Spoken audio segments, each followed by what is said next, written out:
છપાકરાના લોક સાહિત્યનો કાર્યક્રમ હે તો એને શરૂઆત કરતા પહેલા માં મોગલને યાદ કરી કે જ્યારે પહેલાના સમયમાં સુરવીરો યુદ્ધમાં જતા ત્યારે તેમના ઘરના સગા સંબંધીઓ પ્રાર્થના કરતા કે તેમની રક્ષા થાય અને હેમખેમ પાછા ઘરે આવે ત્યારે માં મોગલને યાદ કરતા શું કે બાળક સૂતોય પારણમાં એનો બાપ ધીંગાણે લડે કે બાળક સૂતોય પારણે એનો બાપ ધીંગાણે લડે મર્મ સાચવવા માવડી એની જય ચિતાએ ચડે ખુલી એની રાખવાડેલી માં મોગલ તું આવજે વેલી ખુલી એની રાખવાડેલી માં મોગલ આવજો વેલી। હવે લોક સાહિત્યનો કાર્યક્રમ હોય અને એમાં મહારાણા પ્રતાપને યાદ ન કરી દી ન હાલે ત્યારે વિશે બહુ મારે કેવું ન પડે કારણ કે બધા તમે એની વિશે જાણો છો પણ મારે બે કડી કેવી ત્યારે કે નથી કરવી કોઈની હાજી રે કરવો એક લિંગજી રાજે કે નથી કરવી કોઈની હાજી રે કરવો એક લિંગજી રાજે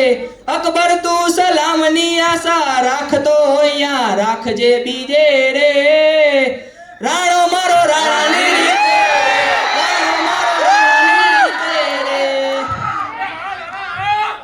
ક્ષત્રિય રાજપૂત આ દુનિયામાં થઈ ગયો કે જેનું નામ રહી ગયું। ક્ષત્રિયના દીકરાને કોઈ ગામના બંધન ના હોય, કોઈ ગામની ધરતીના સીમાડાના બંધન ના હોય કે એને યુદ્ધમાં ઉતરે એને કોઈ પીડા ના હોય એટલે નતક સતી હિતક છાત્ર નતક ક્ષિતિજો હિતક છાત્ર એટલે ક્ષત્રિયનો દીકરો એમ કે ફલાણા ગામની ગાયો જાય એમ ન કે ના મારા ગામની ગાયોને તું વારવા નહીં જાવ તો એના રક્ષણ કાજે જાય તે ક્ષત્રિય। ત્યારે આવો એક ક્ષત્રિય કે જેની કદાચ તમે કદાચ વાર્તા સાંભળી વિરમદેવ અને ફિરોજાની કહાની ટૂંકમાં કહું તો અલાઉદ્દીન ખિલજી જ્યારે સોમનાથ દાદાના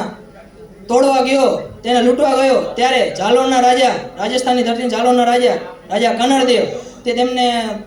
રોકાતા અને યુદ્ધ થયું હતું ત્યારે તેમને અલાઉદ્દીન ખિલજી એટલે અમને ગમે એમ કંઈ રોકા પણ સોમનાથને એને તોડવા નહીં દે ત્યારે તેમણે કનરદેવને મિત્રતા માટે સંદેશો મોકલ્યો તો કનરદેવ તેમના પુત્ર વિરમદેવને ત્યાં મોકલ્યા અને વિરમદેવ ત્યાં દિલ્હી ગયા અને 2 દી 3 દી જે મહેમાનગતિ કરી પણ ત્યાં તેમનો ભેટો ફિરોજાને થયો જે અલાઉદ્દીન ખિલજીની દીકરી હતી। ત્યારે ફિરોજાને પહેલી વાર જોતા તે મંત્રમુગ્ધ થઈ ગઈ તે વિરમદેવને મનોમન વરી ગઈ હતી અને આ વાત ફિરોજાએ તેના પિતાશ્રી કે જે અલાઉદ્દીન ખિલજી હતા એને કરી। ત્યારે અલાઉદ્દીન ખિલજીએ ત્યાં રાજસ્થાન જાલોરમાં સંદેશો મોકલાયો કે મારી દીકરી ફિરોજાને તમારા દીકરા વિરમદેવ સાથે પરણાવું છું તો તમે જાન લઈને આવો અને અહીંયા લગ્ન કરાવી જાઓ। અને આ સંદેશો સાંભળે બધા દરબારીઓ કનરદેવ સામે અને કનરદેવ તેમના પુત્ર વિરમદેવ સામે જોયે ત્યારે વિરમદેવ પૂછે છે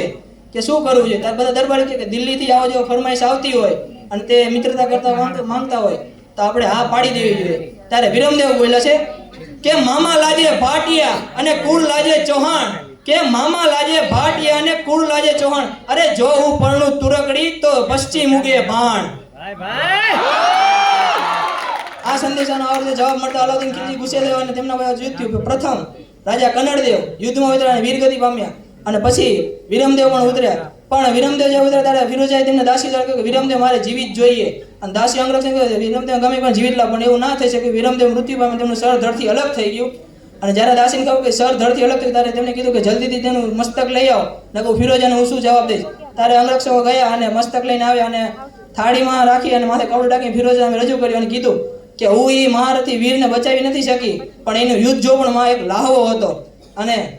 જ્યારે ફિરોજાએ તે કપડું હટાવ્યું અને હજી પણ એમની આંખમાં એવો તેજ અને મૂછો એવી ફરકતી કે એક એક વાળ મૂછનો ગણી શકાય। ત્યારે કવિ કહે છે કે વાયે ફરકે મુસળિયું અને રિયણ જબુકે દંત કે વાયે ફરકે મુસળિયું અને રિયણ જબુકે દંત અરે જોઈ લો પટોળા વાળ્યો આ તો લોબડિયાળીનો કંત।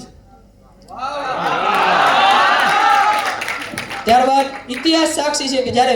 ફિરોજા વિરમદેવના મસ્તકને સ્પર્શ કરવા અડવા ગઈ ત્યારે વિરમદેવનું મુખ રહ્યું મસ્તક અવળું ફરી ગયું હતું અને ત્યારબાદ ફિરોજાના મુખમાં નીકળ્યું વાહ ક્ષત્રિય વાહ રજપૂત વાહ ક્ષત્રિય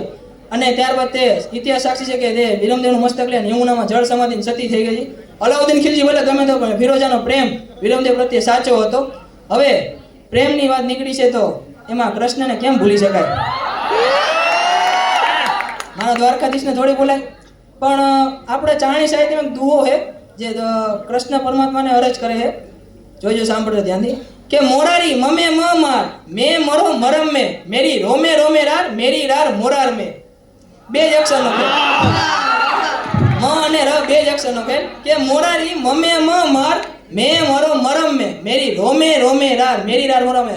એટલે મોરારી મમે મ માર એટલે કે હે મોરારી હે કૃષ્ણ પરમાત્મા મને ન માર મે મરો મરમ મે હું તારા મરમમાં મરી જાઉં અને મેરી રોમે રોમે રાર મારા રૂવાડે રૂવાડે ફરિયાદ છે પણ મારી ફરિયાદ કે બીજા ન હોય મેરી રાર મોરાર મે મારી ફરિયાદ ખાલી તને જ બીજા કોઈ ન હોય. અને હવે કૃષ્ણ વિશે મારે થોડું વધારે ન પણ બે કડી કહેવાય કે સાવ સુવાળો નથી રાખ્યો આ ભારતે કાયર દેવ રે એલા ભારતે કાયર દેવ કે ત્રેગધારી ત્રિશૂળધારી મારો ચક્રધારી વાસુદેવ ધીંગાણાના ધૂપ પીધા છે ગીતાજીના પાઠ કીધા છે ધીંગાણાના ધૂપ પીધા છે ગીતાજીના પાઠ કીધા છે. મારા દ્વારકા વાળા કૃષ્ણને યાદ કરી અને જો એને વર્ણવવું હોય તો એક સપાકરામાં વર્ણવી કડે ચુકનો કનૈયો ઓરી દિલજી તનારો હોને વાલો લાગે પરાણી પ્રેમનો પરે એના મનમાં શું હાલે ભાઈ કઈ ન જાણે પણ એ તો જાણે પત્તાના દલડાની અને ધાર્યું એના મનનું ઈકાર તો કરાવતો અને સામદાન દંડ પે તો કોઈનો ઉપાય પ્રેમમાં પડવું એના માટે કરમત છે ભલે પછી દિલના કટકા થઈ જાય નટકટ નખરાડો નંદજીનો લાલો લાગે હોને વાલો જીવન જીવાડે વરી સૌને નચાવે એના સુરતાલે દુનિયા બતાવે બોલે મીઠું મોટું જેવું બધાને ફસાવે અને પાછો હસતો હસાવતો ને ગીત ગવડાવતો રાજી રાખી દુનિયાને મુખમાં લગાવતો દિલનો એ જાદુગર જોને કેવો બાજુગર દિલોને દિલોથી મિલાવે ગમે તે હોય તો કારીગર રંગ રંગીલો અને થોડો છે હટીલો મારો કાનુડો મોજીલો સદા રહેતો મોજીલો. હવે છપાકરાની વાત નીકળી છે તો એવો જ તે રામવાડાનું છપાકરું જેને આખું અમરેલી ગામ ગાંડું પડ્યું. રામવાડો હતો કોણ? રામવાડો બારવટી હતો. હવે બારવટી એટલે શું તો કે જેનામાં 12 ગુણ હોય 12 વટ હોય જે આ એક દીમાં 12 ગામ તોડે કે જે પરાઈ સ્ત્રી અમુક જોવે ને ગરીબને લૂંટીને બારવટીઓ એવા રામવાડાનું છપાકરું એટલે કે આંધા તોડીયા પાંજરા વાળા હાકા ડેદી ભાગા છૂટ્યા ભાંગા બોલી ગામડામાં કિયા હાકા બાપ જ્યાં જૂટા છે કાળ જાળે બચુટા પેનાક જાણે તૂટા આસમાન કેતા ફૂટા જમીન દા જાળા વાળા દેવે વાળા પડે કાળા વેર છે કે પાડે વાળા રંગે કાળા રંગે તાળા ફૂલ પગાડા ઉડેડા વાય વાદળાના નોર પડે પડે તારી બધું કારી વાગારણ તોડ કેકાણા જણકી ગણી ઠણકી પાખડા કરી જણકી જાર દક પૂછિયા જોતા રણકી સિંધવારા કે ઠણકી ઉઠિયા રોગા ડણકી મામલા હુરા કારા મારા મને કે હનુમત ધોમવાને લંકા દયા જે અંદર વેરી હુંડા વાળા ગાડા તોડીયા વિશે ધોડે દીએ ગામડામાં લૂંટવાને પડે દાડા મારી ગમા રોડી વાળા કર્યા એક અમે ઘડીકા પતાળા છે સ્થળિકા લાગે ડગા મરડા કોરંબ પીઠા ઉઠડીકા બે ધડીકા જે દાને છે દીક ફળા થિયા ફળે ચડી ચક ડાડે દાડે મેદની ચકો ધંધા લેગા લંકા વાળા રામચંદ્ર જેમ દયા કૌરવ પાંડવા જો મસાયા કિસાન પૃથ્વીરાજે બડી ભોગ દીધા હતા ફેર પાછા ગેરુ વાળા ભૂખ્યા હતા જાગ્યા ગ્રિંદાણ લાગણી ગણાતી હતી લાગી ખાક ભ્રક લેવા કુંવારી ઉતરી પરી વરે વાને કણ ઋતુમાળા વાળા માતા શંકરે પરેવા લગા ગણી એલા કેવા લગા જુથો વાળા ગ્રંથ આ દેશનો ક્ષત્રિય હાથમાં તલવાર ને યુદ્ધના મેદાનો ઉતરે અને ચારણો છંદ બોલવા ઉતરે એટલે દેવની અંદર ગોઠવાય એમાં દખલગીરી ના કરી એટલે અને દોડીએ પાંજરા વાળા હાકડેથી પાક છૂટે ભાગ બોલી ગામડામાં થી આગળ બગિયા જોડે સહી ગાળ જાડા વસુડા પેનાક જાણે ટુડા સમાન કેતા ફૂટા જમીન દક જાડા પડે દે ગોળા પડે ગળા વેર જગે પાડે વાળા રંગે ગળા રંગે દાડા બોલ પગડા ઉડેડા વાય વાદળા નોર પડે પડે તારે બધું કરી વેગરણ દોર કેકણા જણકી ગણી ઠણકી બાખરા ગણી જણકી જાર દાક ઉઠીએ તો દાર રણકી સિંધવારા કે ઠણકી ઉઠીએ તો ડણકી મોળ કરે માર માર માર માર માર માર ભાઈ બારવટીયા કરવા કોઈ માય કાંગલાના કામ નહીં ભાઈ. હવે જતા પહેલા આ મારા હાવજ જેવા ભાઈબંધો બેઠા મર્દ માણા તો એમના માટે તો કંઈક બોલવું જ પડે એટલે